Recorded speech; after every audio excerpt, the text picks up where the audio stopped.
Hi guys, welcome to another video. I've been asked to talk about one of my least favourite items of all of the American pieces of equipment from World War II, the M1928 haversack.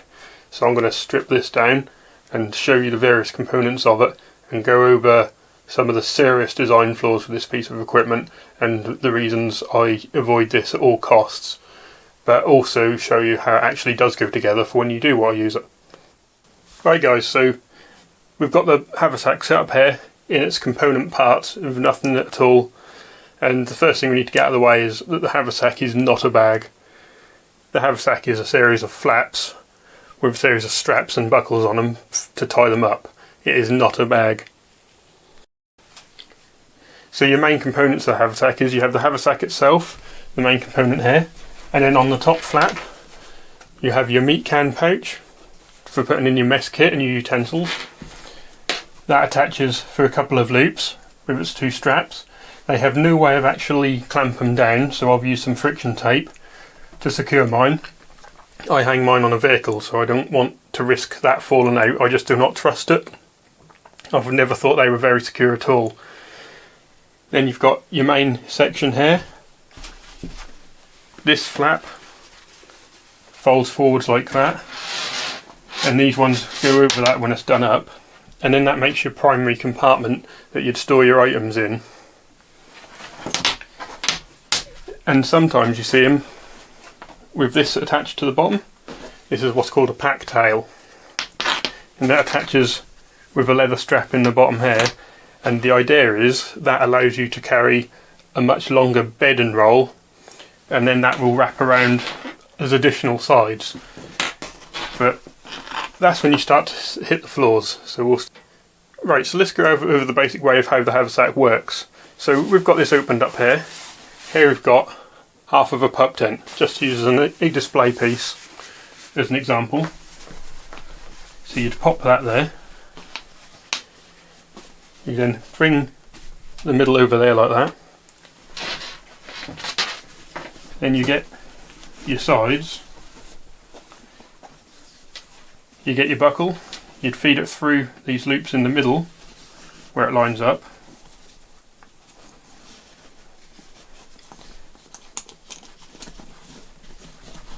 And you pull that tight, and then you see if you do that on all of them,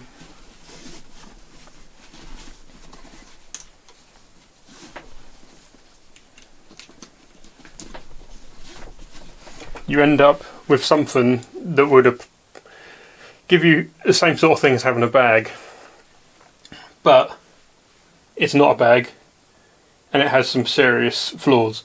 So you rely on this middle strap here to give you a base. This middle strap also has, or the middle flap I should say, also has this strap connected to it, which is how you connect the top down to secure it. So now you can see I can't pull the top up. This is where I start to get into the real problems with this bag. So if we undo this, or not bag I should say, so this is limited by this central flap. So what if I've got this undone,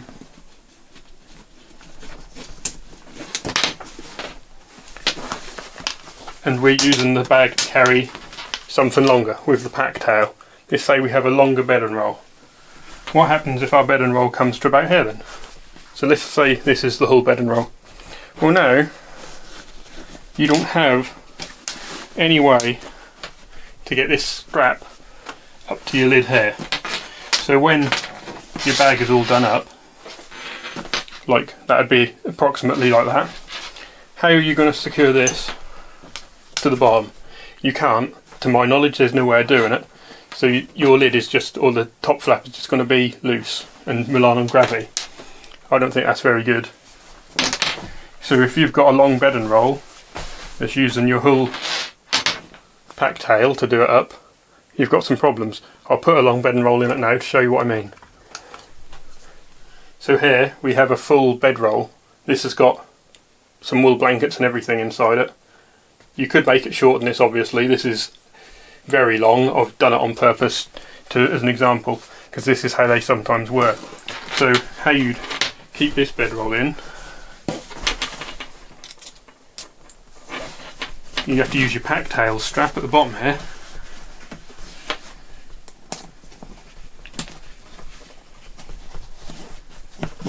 To strap that down, and then you do like you did before.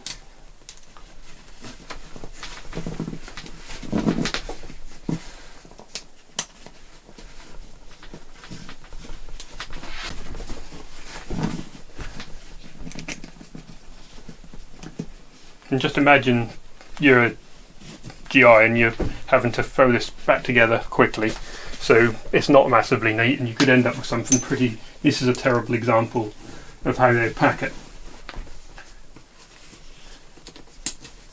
but just roll with it. So this is now secure in the haversack. You can see it's completely secure around here. In fact, I haven't even done the bottom strap up.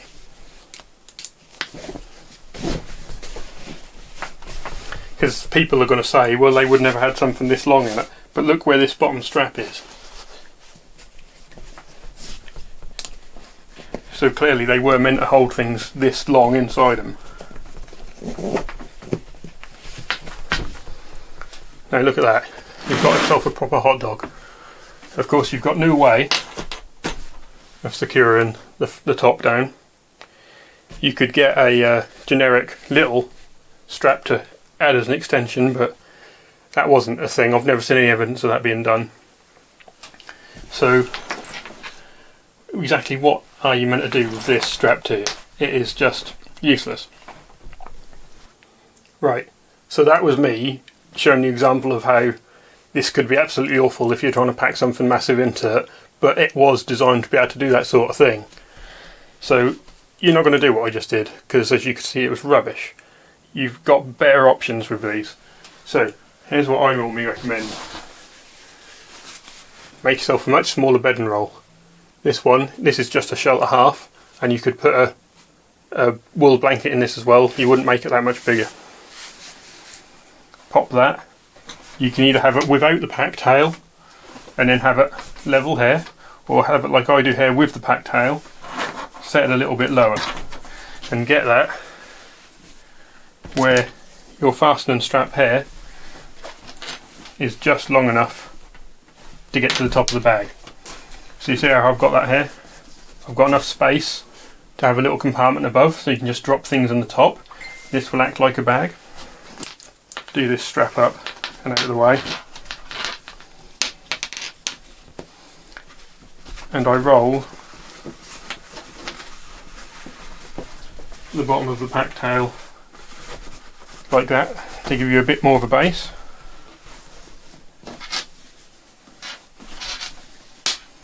You can then bring the pack tail's strap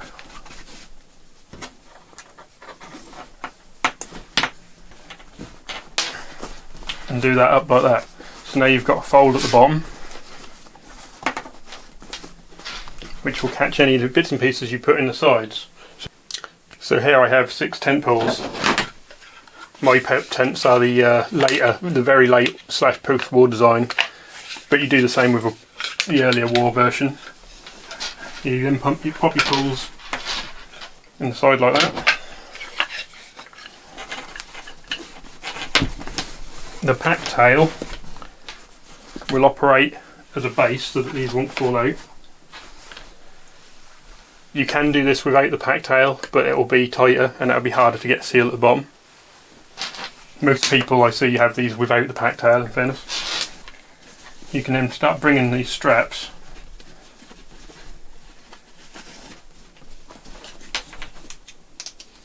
through the loops. And now that the pegs are in, get these real tight. See, there's plenty of play and width here if you wanted to have that with a wool blanket and everything inside it for actual use. I just have mine as a display item because I don't use this as a functional piece of gear at display events. And you've got your next strap in right on the top loop. Don't worry about it looking all neat and perfect, because that's not an issue. That's not that sort of equipment, it is just straps and flaps. So there you go, we've now got, although it doesn't look overly tidy,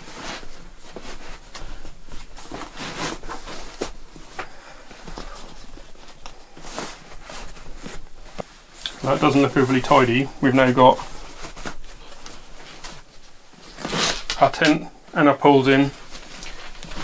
You make sure it's all tucked up. Nothing's going to fall out of there. And at the top, you've got a little compartment left. So if you've got something like a ration box with some little bits and pieces you want whilst you're at an event, or any little things, you see, you can just use that as a compartment at the top. Do the strap.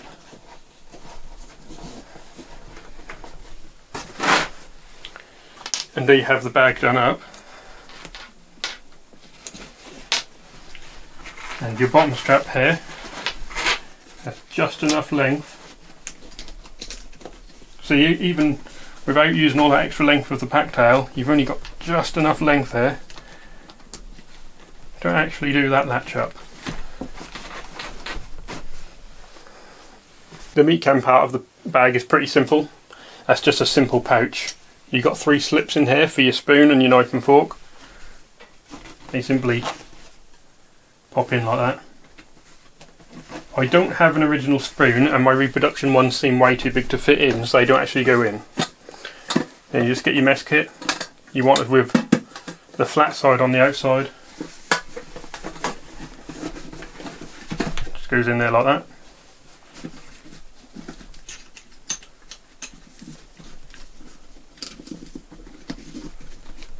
And then that just simply does up like that. So that part of the bag, perfectly good. Absolutely happy with that, with the exception of how the bag attaches to the flaps. You've only got this strap that goes through these slits here, and it doesn't have a buckle on it. So it's just held on by tension, it doesn't have a proper buckle. I recommend getting some friction tape and just doing that up like I have here, just to stop that coming loose over time. And then you've got the last big part of it. If you really want to make life difficult for yourself, you've got your e-tool here. This has its standard cover with the wire hangers like what you'd attach to your cartridge belt or your pistol belt. So this fits onto a mounting underneath the meat can pouch. So if you're having an e-tool on yours, you want to fit this before you put the meat can pouch on. That would make it a lot easier, but you can do it whilst it's on. So it needs to be this way round. It's underneath the pouch, and you just pull it through like that. And then this is just a standard fitting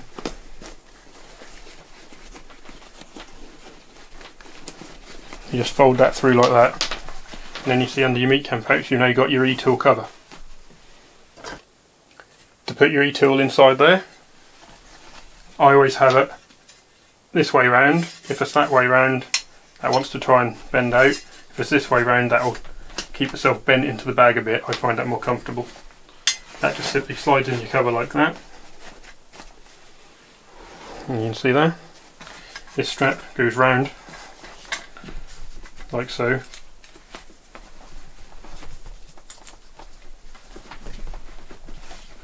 Just do that up nice and tight, and now your e-tool is in there. Right, so here you got it all assembled. As you can see, that's not the best, is it really? So you can get yourself around that problem a bit. You undo some of your straps here, and what I do is I get it all the way off like that, feed it under the shovel, pull it round, then back, then I put it under the loop, get that real nice and tight, then get up in this buckle,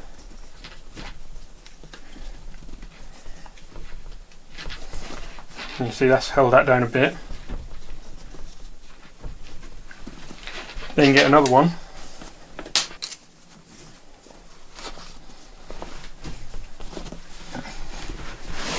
get that real nice and tight at the bottom. Then you can simply fold away your straps however you want. And then, and you see, the shovel now doesn't move at all. The last part you might want to add to your haversack is a bayonet. So if you get the scabbard, you see the haversack has a mounting point for it here.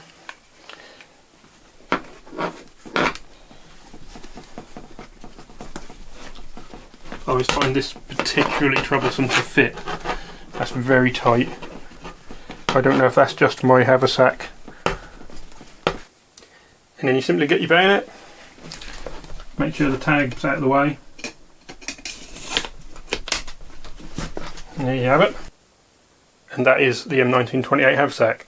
So all of the pieces of equipment on here is what you can potentially put on it if you want to. I wouldn't personally. I just don't recommend them. I don't think they're very good. I certainly wouldn't bother with the pack tail. I have one, it's original, so I want to use it. And I don't ever actually use my haversack as a piece of equipment on my uniform. This just sits in a vehicle. I don't have to worry about messing about with all this every time I want to touch anything. So you can get your e-tool in there, get your mess kit in there. Bayonet, I think I'd personally rather still have on my belt rather than on this. But hopefully this has helped some of you show how it's meant to work. This is by no means a perfect setup. This is just me throwing a pup tent inside it, doing it up to show you how it's meant to go together. There is no real perfect way to do this. They're just an awkward piece of equipment. If you can get away with using them as a bag, if you're a vehicle person, a driver, airborne, then definitely use a Muse zag instead of one of these. Or if you're doing a Marine Corps, the Marine Corps haversack is far superior, so you don't have to worry about this at all. So that was the M1928 haversack, and I hope this has been helpful to some of you. Sorry if that's been a bit of a waffly video, it's just me ranting really, but hopefully that will help some of you.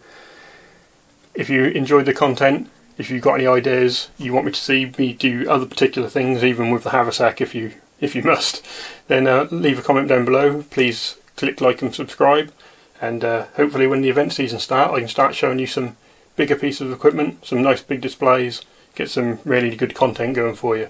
So thanks a lot, and I'll see you next time.